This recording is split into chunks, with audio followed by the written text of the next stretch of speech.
الحمد لله الذي شرفنا على سائر الأمم برسالة من اختصه من بين الأنام بجوامع الكلم وجواهر الحكم لا يخلق نبي ولا رسول بعده ولا أمة بعد أمته ولا شريعة بعد شريعته ولا كتاب بعد كتابه صلى الله تعالى عليه وعلى آله وصحبه وبارك وسلم ما نطق اللسان بمدحه ونسخ القلم أما بعد فأعوذ بالله السميع العليم من الشيطان الرجيم بسم الله الرحمن الرحيم إنا أنزلناه في ليلة القدر وما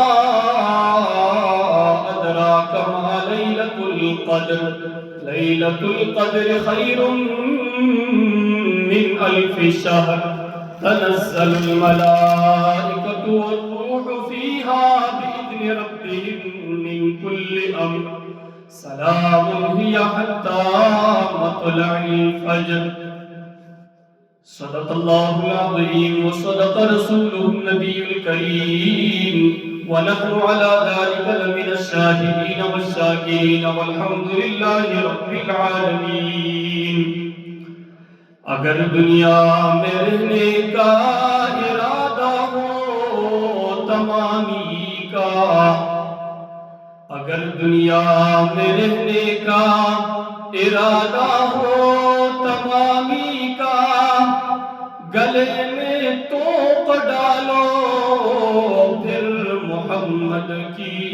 غلامی کا محمد کی غلامی دین شرط اول ہے محمد کی غلامی دین شرط اول ہے اگر ہو اس میں کچھ خامی تو سب کچھ نامکمل ہے میرے واجب الاحترام معزز عزیز دوستو، جیسا کہ آپ کے علم میں ہے کہ رمضان المبارک کا آخری عشرہ چل رہا ہے اور آخری عشرے کے بارے میں نبی علیہ السلام کی بہت سارے ارشادات ہیں۔ اس میں اختصار کے ساتھ چند ارشادات اور قرآن کریم کی آیتوں کا سب سے پہلا ارشاد تو یہ ہے کہ آپ علیہ السلام نے فرمایا کہ رمضان المبارک کے آخری عشرے کے تاک راتوں کے اندر آپ لیلۃ القدر کی رات کو ڈھونڈو، تلاش کرو، اور یہ لیلۃ القدر کی رات آپ کو تاک راتوں میں ملے گی۔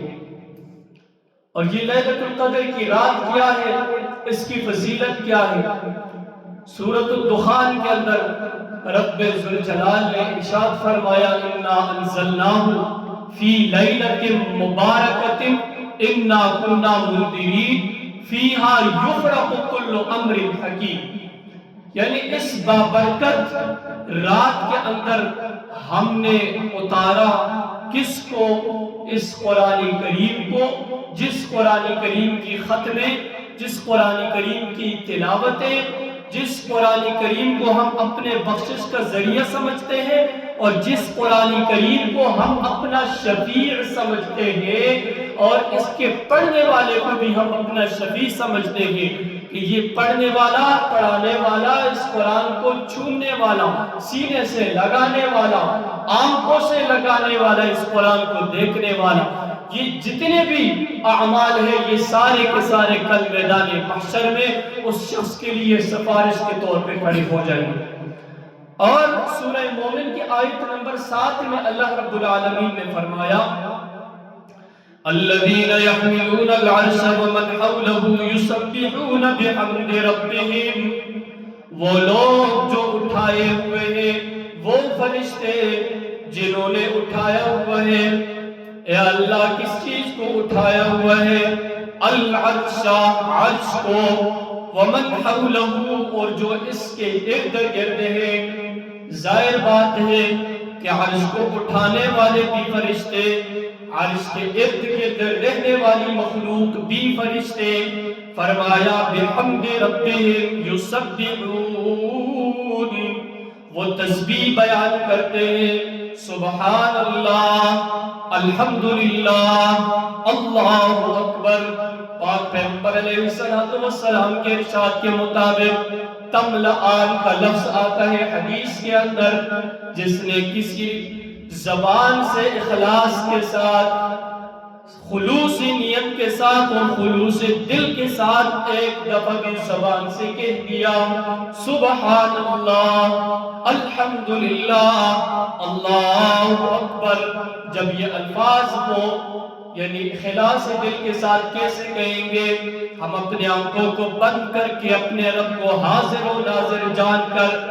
اپنے گناہوں کو اپنے رب کے سامنے رکھ دیں، اپنے گناہوں کو، اپنے کوتاہیوں کو، جو بھی ہماری کمیاں ہیں وہ ہم اپنے رب کے سامنے رکھ کر اپنے رب کو یعنی بخشانے والا کہ یہ رب ہی مجھے جو بخشا کر چھوڑے گا، اور پھر ہم زبان سے کہتے استغفر اللہ، سبحان اللہ، الحمدللہ، اللہ اکبر۔ جب یہ الفاظ پھر ہم اپنی زبان سے کہیں گے تو ہمارا رب ہمارے گناہوں کو بخشوا کر ہمارے گناہوں کو ختم کر کے ہمارے لیے مغفرت کی دعاؤں کا طلبگار یعنی فرشتوں کو اعلان کر دے گا کہ میرے اس بندے کے لیے صبح اور شام استغفار مانگا کر، صبح اور شام میرے اس بندے کے لیے مغفرت کی دعائیں مانگا کر۔ فرمایا یسبحون بحمدہم، بحمد ربہم، وہ تسبیح بیان کرتے ہیں اپنے رب کی تعریف کے ساتھ، وَيُؤْمِنُونَ بِهِ وَيَسْتَغْفِرُونَ، اور وہ ایمان رکھتے ہیں اس پر، اللہ پر۔ جو اللہ پر ایمان رکھتا ہے تو وہ اللہ کے قرآن پر، اللہ کے رسول کی تعلیمات کو مانے گا۔ وَيَسْتَغْفِرُونَ لِلَّذِينَ آمَنُوا، اور وہ بخشش طلب کرتے ہیں ان لوگوں کے لیے جو ایمان میں لائے۔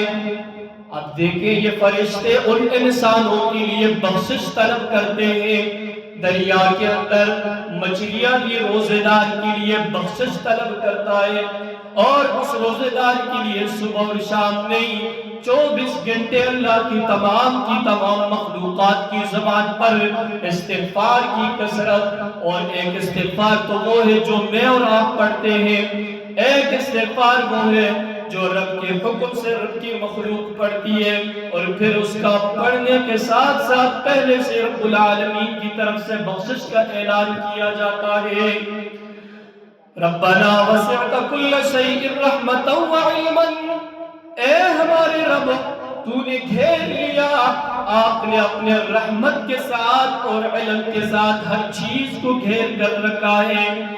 اللہ کی رحمت نے، اللہ کے علم نے انسانی جتنی بھی مخلوق ہے اس کے سارے کردار کو اگر یہ مومن ہے تو پھر رحمت اور اپنے علم کے ساتھ گھیر کر رکھا ہے، اور اگر یہ مومنین کے مخالف سمت چلنے والا انسان ہے تو پھر اس کو اپنے غضب کے ساتھ گھیر کر رکھتا ہے۔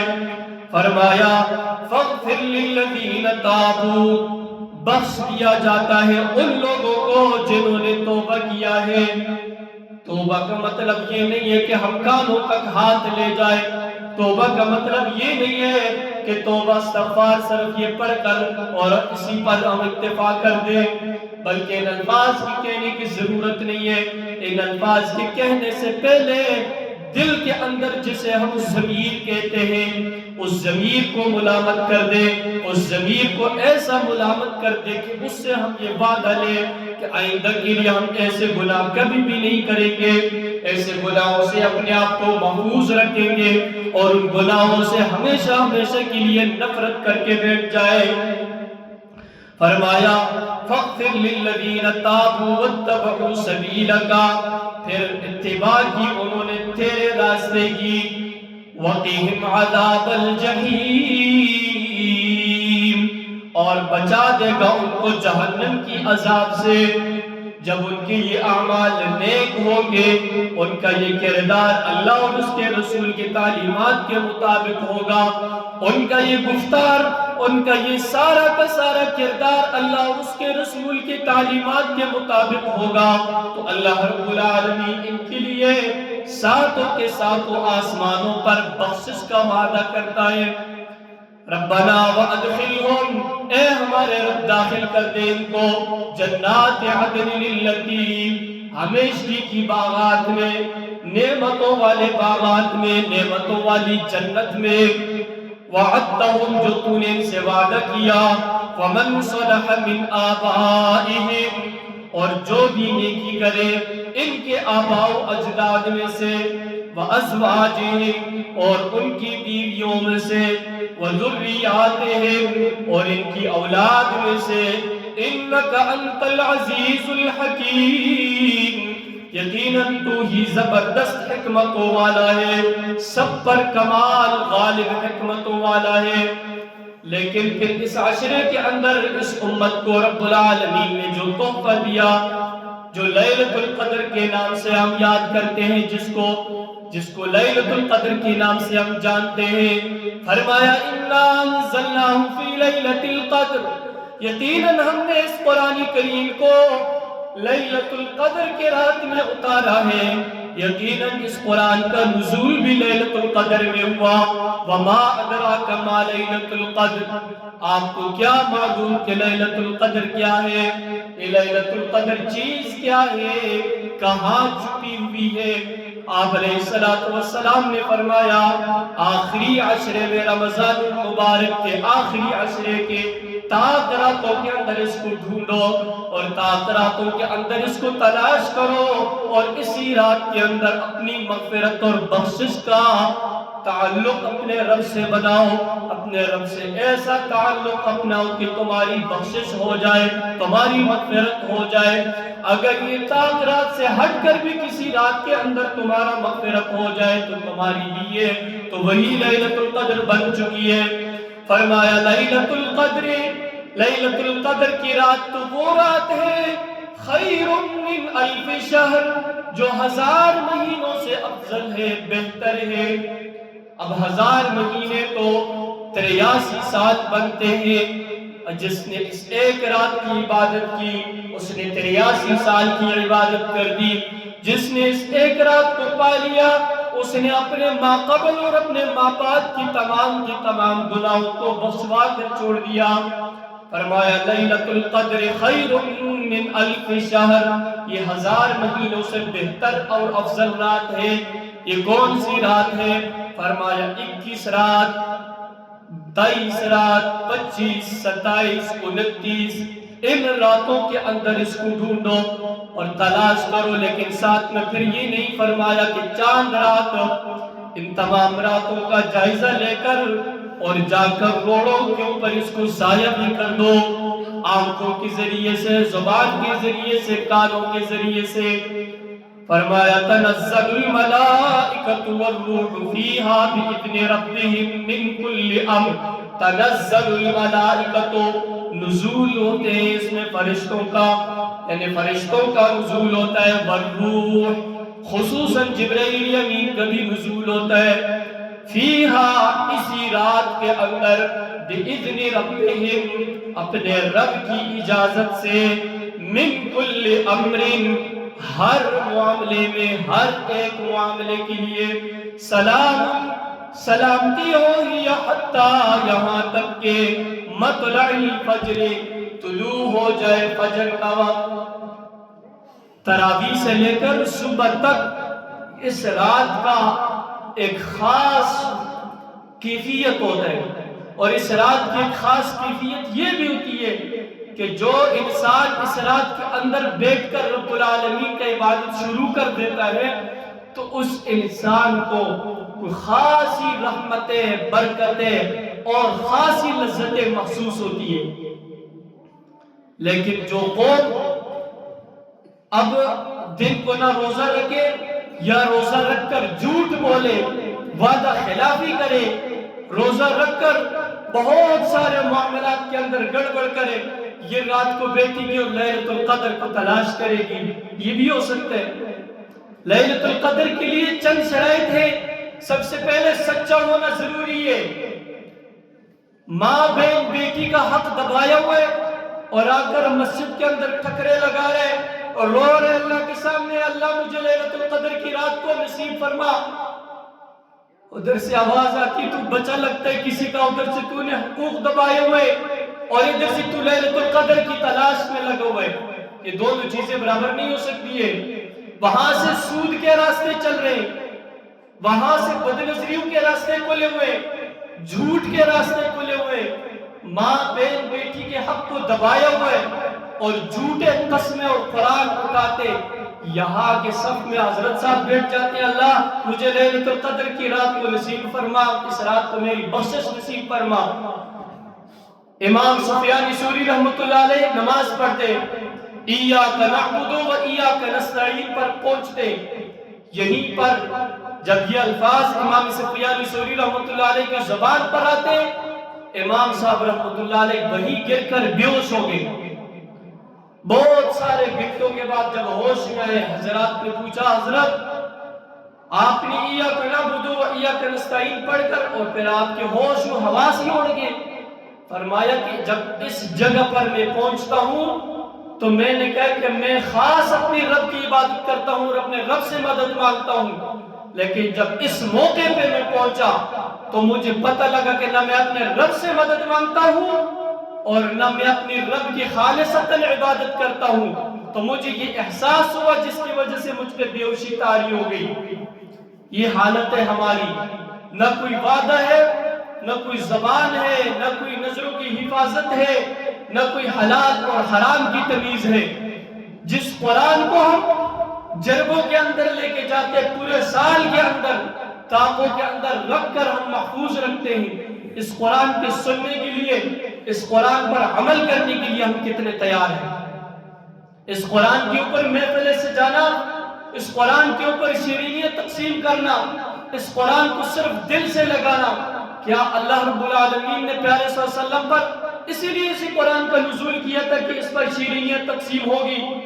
اس قرآن کو صرف سینے سے لگاؤ گے، اس کا احترام کرو گے؟ کیا عمل کے لیے اللہ نے اس قرآن کریم کے اندر کوئی آیات نہیں بھیجی؟ یہ ساری چیزیں ہم سمجھتے ہیں، لیکن سمجھنے کے باوجود ہم دم کے نیچے رکھ کر بس اپنی زندگی گزارتے ہیں۔ 2 دن کی زندگی یہ گزر جائے گی، لیکن جب یہ گزر جائے گی تو پھر آگے جواب دینا بہت مشکل کام ہے۔ اللہ رب العالمین قرآن و سنت کو سمجھ کر اس کے مطابق ہمیں زندگی گزارنے کی توفیق عطا فرمائے۔ وآخر دعوانا الحمدللہ رب العالمین۔